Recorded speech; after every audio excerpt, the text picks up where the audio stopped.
Good afternoon guys. Andito tayo ngayon sa Sky Ranch Tagaytay. Ayan.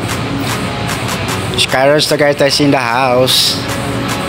So guys, kung nakikita nyo rito sa likod ko, hindi yan guys usok, kundi yan ay ulap. Ayan, ulap yan. Andito tayo ngayon sa tuktok eh. So guys, samahan nyo, pupunta tayo ng Sky Ranch. So dahil nilalamig ako, tara let's go. Eto na nga mga kaniks, nandito na tayo sa entrance ng Sky Ranch dito sa Tagaytay. Ang ganda ng ilaw nila. Sana all maganda ang ilaw. Eto mga kaniks, sa entrance na tayo, pasok tayo sa loob. Dahil para tayong basang sisiyo rito, dahil inabutan tayo ng ulan, meron tayong instant washing machine tsaka instant dryer. Sobrang lakas ng ulan dito, kaya eto, magmamadali tayo kasi nilalamig na ako mga kaniks. 4D, ayan, 4D. So hindi ko alam kung ano nasa loob niya, 4D na yan. Tapos ito naman yung mga pwede kang sumakay sa mga yon. Tsaka mga kaniks, ito yung covered place nila rito. Covered place in the house. Ang dami mga yan, yung mga bilihan ng pagkain, prutas, pasalubong, dyan. Dyan kayo bibili ng mga pampasalubong ng mga kaniks. Yan. Dami yan, pili lang kayo. Medyo malakas yung ulan sa labas, kaya hindi ako sure kung mailalakad ko kayo ng malayo. Ito naman yung VR box. Yan.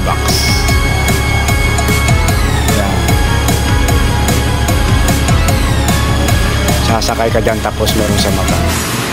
VR box. Yan. Sasakay ka dyan tapos naka-covered yung mata mo. Meron silang nilalagay dyan sa mata mo para may makikita kang video. Tara guys, lakad-lakad tayo ng konti. Inaantok na to. Wala pa kasi naguhulog. Sky Ranch. Ayan guys, Sky Ranch sa Tagaytay. Ang sarap ditong mamasyal sana. Sarap sana sumakay dito ng mga rides nila mga kaniks. Kaya lang umuulan, so yung iba hindi nag-ooperate. Yung dito lang sa loob, yan medyo nakakagala-gala ng konti yung mga nandirito kasi hindi na babasa. Pero pag lumabas ka, pagdating mo sa labas, ayan, biglang bubugso-bugso yung ulan. So hindi ka nakakaalis ng malayo-layo dito sa covered na area na to. Grabe, ang lakas ng ulan. Doble-doble na nga yung jacket ko, basa-basa pa rin. Sasuli ko tong jacket ko dun sa inorderan ko.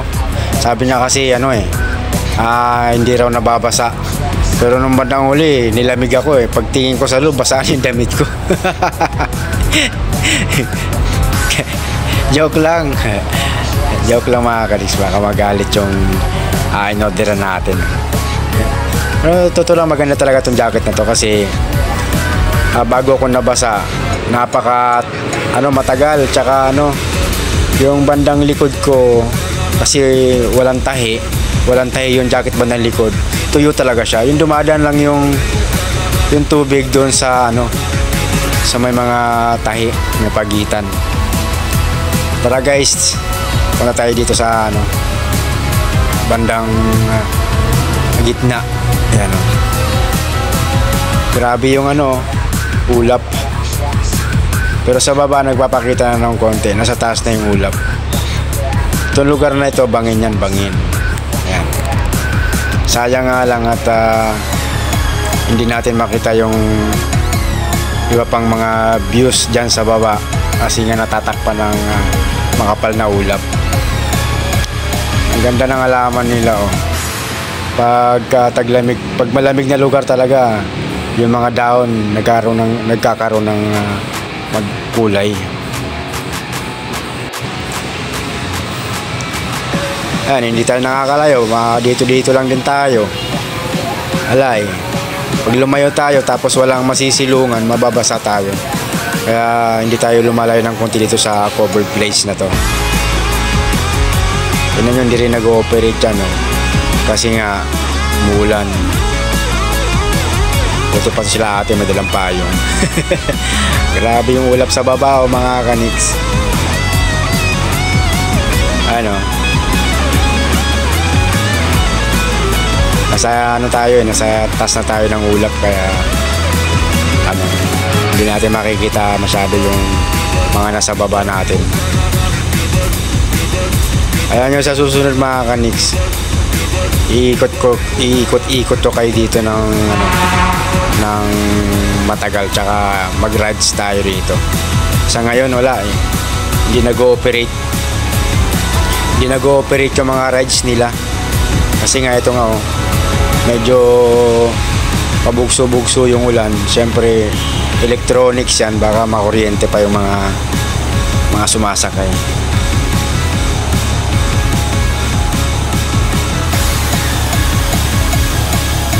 Masyadong malamig. Basa na nga ako, malamig pa. Sus, para akong basang sisiw, mga kaniks.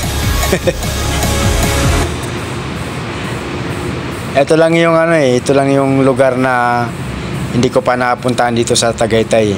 Ito na yung napuntahan ko ngayon. Ngayon ko lang napuntahan, mga kaniks. Kaya lang hindi ko talaga na-enjoy kasi nga umuulan. Babalik-balik lang ako dito sa covered na area nila kasi umuulan sa labas.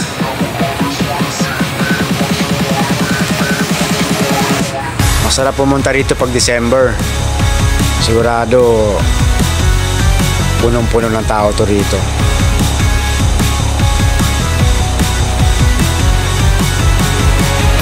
Tara guys, dahan-dahan na tayong palabas dahil baka abutin tayo ng gabi tsaka malakas na ulan ulit. Ayan nyo guys, sa susunod ko kayo dito, gala ko kayo dito. Sa ngayon kasi alanganin, medyo hindi maganda yung panahon. Sarap sana kasi malamig. Ang problema, sobrang lamig naman kasi umuulan pa. Ayan, hanggang na lang tayo. Tingnan mo, din nag-ooperate ito. Ito nga pala yung sa labas banda. Yung makikita mo pag nasa labas. Kaya tapos punta tayo dun sa may kabila, dun sa may kabayo.